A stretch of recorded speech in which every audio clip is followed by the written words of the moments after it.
안녕하세요. 낭낭서가입니다. 오늘 낭낭서가에서는 최 사장 지음 한빛 비즈 출판 지적 대화를 위한 넓고 얕은 지식 책을 가져왔습니다. 한 권으로 편안하게 즐기는 지식 여행서라는 부제가 달린 책입니다. 우선 지은이 최 사장의 소개를 잠깐 보겠습니다. 정보가 폐품처럼 쌓여가는 시대다. 정보의 부족이 아니라 정보의 과잉이 사람의 행동을 제약할 정도다. 그래서 가게를 열었다. 널려있는 정보들 중에서 반드시 알아야 할 가장 가치 있는 지식만을 선별해서 쉽고 단순하게 손질했다. 그리고 보니 보기 좋게 진열했다. 저자 최 사장은 새롭게 오픈한 지식가게의 사장이다. 성균관 대학에서 공부를 했으며 학창시절 내내 하루 한 권의 책을 읽을 정도로 지독하게 다양한 분야에 관심이 많았다. 문학과 철학, 종교부터 서양 미술과 현대 물리학을 거쳐 역사, 사회, 경제에 이르는 다양한 지적 편력은 오늘 지식가게를 오픈할 자양분이 되었다. 2015년 저자 1위를 기록하고 2016년에는 밀리언셀러 작가가 되었다. 현재는 글쓰기와 강연 등을 통해 많은 사람에게 인문학을 쉽고 재미있게 알리는 일을 하고 있다. 총 누적 다운로드 1억 건을 기록한 팟캐스트 지대 널얏의 진행자로 활발히 활동 중이다. 저서로 인간을 성장시키는 지식을 다룬 인문학 에세이 11계단, 나를 흔들어 깨우는 불편한 지식들, 현실 인문학을 다룬 시민의 교양, 그리고 지적 대화를 위한 넓고 얕은 지식 현실편, 지적 대화를 위한 넓고 얕은 지식 현실 너머편이 있다. 오늘은 프롤로그와 첫 챕터의 역사편 중 최종 정리편을 읽어보겠습니다. 프롤로그. 탄자니아의 세렝게티 평원에는 들소, 검은 꼬리누, 사바나 얼룩말, 코끼리 등의 대형 포유류들이 살고 있다. 한 과학자가 놀라운 발견을 했다. 말을 하는 사자를 만난 것이다. 물론 실제로 그렇다는 건 아니고 세렝게티 평원에서 대면한 사자가 한국어를 구사한다고 상상해보자. 단어만 내뱉는 정도가 아니라 문법 구조에 따라 말을 하고 있다. 도대체 사자는 무슨 말을 할 것인가? 어이 친구, 반갑네. 여기 세렝게티는 약육강식의 질서를 따르고 있네. 하지만 자신의 노력 여부에 따라 보상을 받는다는 측면에서는 개인의 자유가 보장되어 있는 합리적인 세계라고 할 수 있다네. 이런 말은 하지 않을 것이다. 상상하기 어렵지만 추측해 본다면 우리는 그가 내뱉는 소리들이 익숙한 단어와 문장의 배열이라는 것은 느끼더라도 그가 하는 말은 전혀 이해할 수 없을 것이다. 현대 철학의 거물 비스켄슈타인은 그의 책 철학적 탐구에서 다음과 같이 말했다. 사자가 말을 할 수 있다고 하더라도 우리는 그 말을 이해할 수 없다. 삶의 방식이 다르기 때문이다. 주어진 환경과 개인의 경험이 다르다면 우리는 같은 말을 한다 해도 서로를 조금도 이해할 수가 없다. 21세기 한국의 건물 숲 속에서도 우리는 사자들을 만난다. 업무를 던져주는 사자도 있고 지하철에 앉아 핸드폰에 빠져있는 사자도 있으며 오랜만에 만나서 자기 자랑에 여념이 없는 사자도 있다. 수많은 사자에게 시달리다가 집으로 돌아와서 몸을 누일 때 우리는 피로하고 지친 또 다른 사자를 대면하기도 한다. 대화하고 소통하기 위해 필요한 건 언어가 아니라 공통분모다. 그리고 인류의 공통분모는 내가 잘 모르고 있었을 뿐 이미 마련되어 있다. 지금 너와 나뿐만이 아니라 과거와 미래의 사람들까지 아울러서 모두가 함께 공유하는 공통분모, 그것을 교양, 인문학이라고 부른다. 교양은 클래식을 들으며 우아하게 차를 마시는 그 무엇이 아니다. 교양과 인문학은 단적으로 말해서 넓고 얕은 지식을 의미한다. 개인이 가진 전문적인 지식은 먹고 사는 데 필수적이지만 타인과 대화할 때는 그다지 쓸모가 없다. 교양과 인문학으로서의 넓고 얕은 지식이 우리를 심오한 어른들의 대화 놀이에 참여할 수 있게 한다. 지적 대화를 위한 넓고 얕은 지식은 우리를 심오한 대화 놀이의 세계로 초대하는 티켓이다. 하지만 놀이라고 해서 무작정 시작할 수는 없다. 드라이브를 즐기기 위해서는 최소한 운전면허가 있어야 하고 기타를 치며 노래하기 위해서는 최소한 서너 개의 코드는 잡을 줄 알아야 한다. 대화 놀이도 예외일 수는 없다. 성인들의 대화 놀이에 참여하기 위해서도 기본적인 자격증이 필요하다. 그 자격증은 최소한의 지식이다. 세계에 대한 넓고 얕은 지식도 없이 재미있고 깊이 있는 대화를 하겠다는 건 욕심이다. 그렇다면 지적 대화를 위해서 필요한 최소한의 지식이란 무엇인가? 답부터 말하면 그것은 내가 발 딛고 사는 세계에 대한 이해이다. 세계에 대해 이해하게 되면 그때서야 세계에 발 딛고 있던 나를 이해하게 된다. 그리고 깊어진 나에 대한 이해는 한층 더 깊게 세계를 이해하는 토대가 된다. 나에게 보이지 않고 숨겨졌던 세계에 대한 이해, 이것이 지적 대화의 본질이다. 정리해보면 지적 대화를 위해서는 나와 세계를 알아야 한다.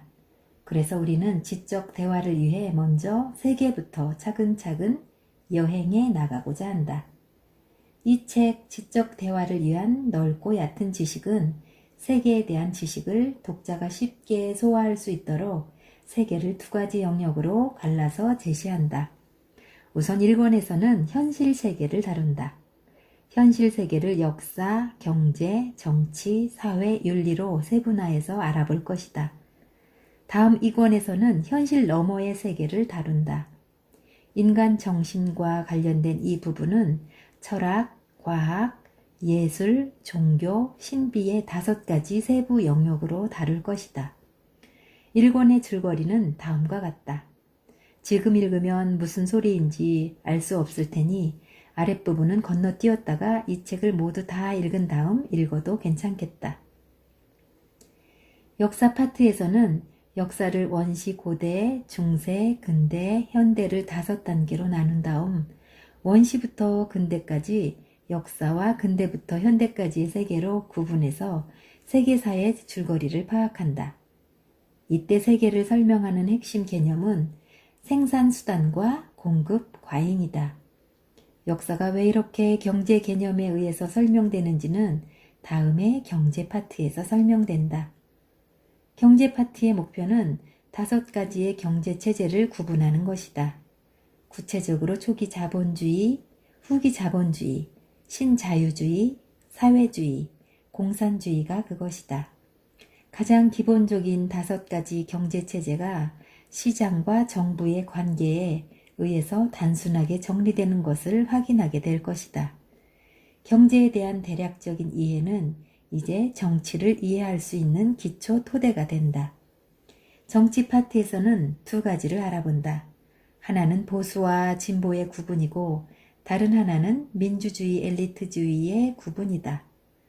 보수와 진보는 경제 개념과 연계된 이론적 구분 및 한국 사회와 연결된 현실적으로 구분되어 진행한다.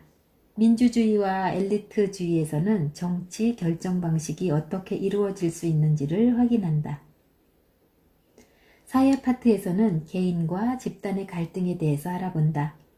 특히 개인주의와 전체주의가 근현대 역사에서 어떻게 대립하였는지를 확인하게 될 것이다. 앞서서 논의한 1권 전체의 영역들이 어떻게 연관되는지를 설명할 것이다. 윤리 파트에서는 윤리의 이론적 측면과 실천적 측면에 대해 알아본다. 이론적 측면에서는 도덕 판단의 기준으로서 의무론과 목적론의 대립을 확인하고 이어 실천적 측면에서 이러한 이론적 개념이 사회 정의 문제에 어떻게 적용될 수 있는지를 빈부격차 문제와 연결해서 생각해 볼 것이다. 여기까지 이 책에 해당하는 내용이다. 쉬운 이해를 위해서 현실 세계를 역사, 경제, 정치, 사회, 윤리라는 조각으로 나누어 살펴보겠지만 이 조각들이 실제로 구분하기 힘들 만큼 긴밀하게 연결되어 있음을 알 수 있다. 이어서 이 권에서는 현실 세계 너머의 문제들을 다룬다. 진리를 탐구하고자 하는 사람들을 위한 이 권은 진리에 대한 세 가지 태도인 절대주의, 상대주의, 회의주의를 기반으로 한 철학, 과학, 예술, 종교를 정리할 것이다. 그리고 마지막으로 합리적 대화의 영역을 벗어난 개인적 체험으로서의 신비에 대한 내용을 다루며 여행을 마무리할 것이다. 다음과 같은 이들에게 이 책을 권한다. 지적인 대화에 목말라 있거나 사회가 돌아가는 모습이 복잡하다고 느끼거나 다양한 분야에 관심은 많으나 현실적 제약으로 독서할 여유가 없거나 대학에서 교양 수업을 듣기 전에 기초적인 지식을 얻고 싶거나 미술관에 가면 무엇인가 이해하는 듯한 행동을 해야 한다는 강박증에 시달리거나 가난하면서도 보수 정당을 뽑고 있거나 정치는 썩었다고 습관적으로 말하면서도 뉴스는 사건, 사고와 연애, 스포츠 부분만 보거나 자신이 제대로 살고 있는지 불안하지만 어디서부터 생각을 시작해야 할지 모르는 이들. 마지막으로 세렝게티에 갈 가능성이 있는 사람들도 사자와의 대면에 대비해서 이 책을 읽어두도록 하자.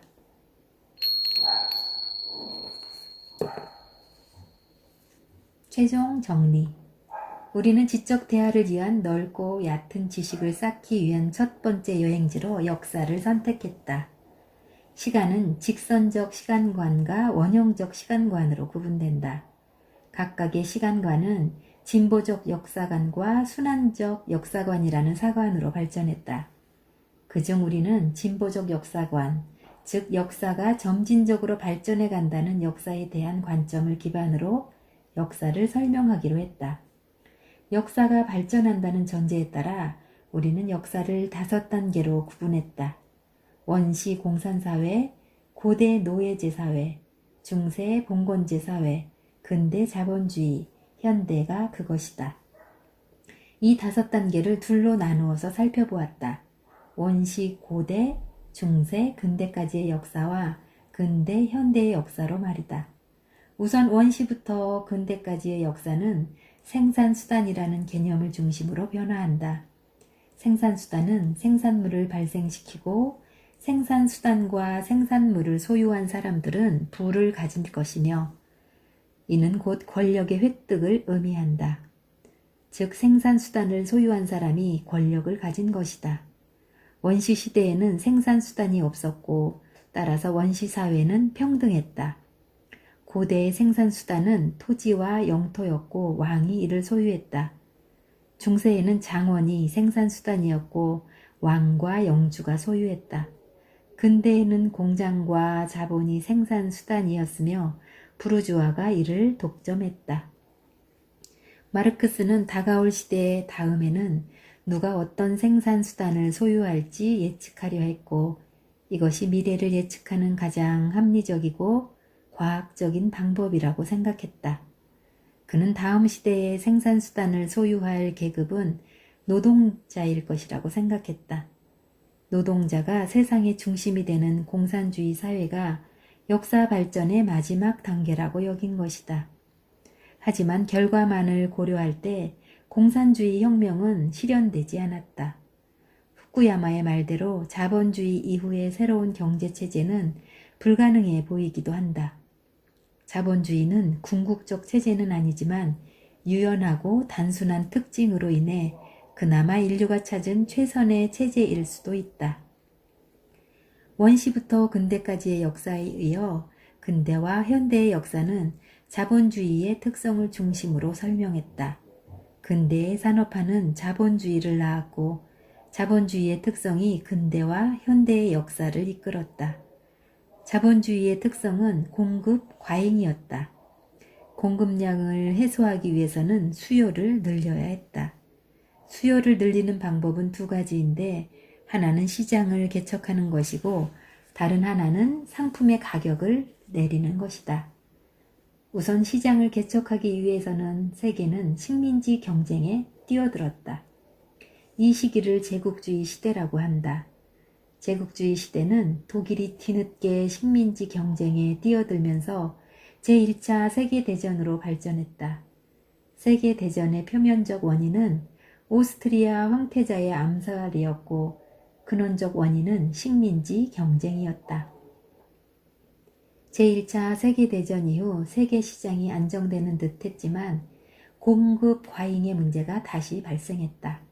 이 문제가 폭발한 것이 경제 대공황이었다. 대공황을 해결하기 위한 국가들의 노력이 있었다. 미국은 뉴딜 정책으로 자본주의를 수정했다. 러시아는 공산주의 혁명으로 자본주의를 폐기했다. 독일은 경제 위기를 극복하고자 전쟁을 준비했고 이로 인해 제2차 세계대전이 발발했다.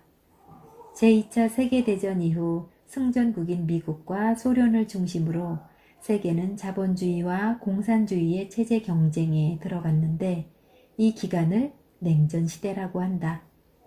냉전시대는 경제적 침체로 소련이 해체되면서 종식된다. 냉전 이후는 자본주의가 독주하는 신자유주의 시대가 되어 오늘날에 이른다. 역사를 움직이는 핵심 개념은 두 가지다. 생산수단과 공급 과잉. 이 두 개념이 역사를 움직여왔다. 생산수단과 공급 과잉은 공통점이 있다. 두 개념 모두 경제적 개념이라는 것이다. 역사를 움직여온 핵심이 경제인 것이다. 지적 대화를 위한 두 번째 여행지가 경제인 이유가 여기에 있다. 실제로 경제는 하나의 학문이라기보다는 사회, 정치, 문화, 역사 등을 다양한 사건들을 규정하고 결정하는 중심 토대라고 할 수 있다.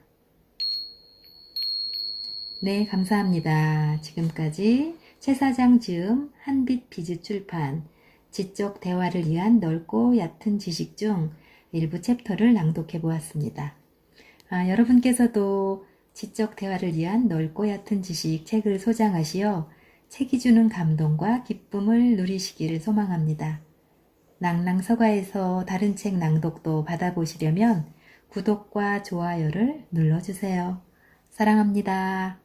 감사합니다.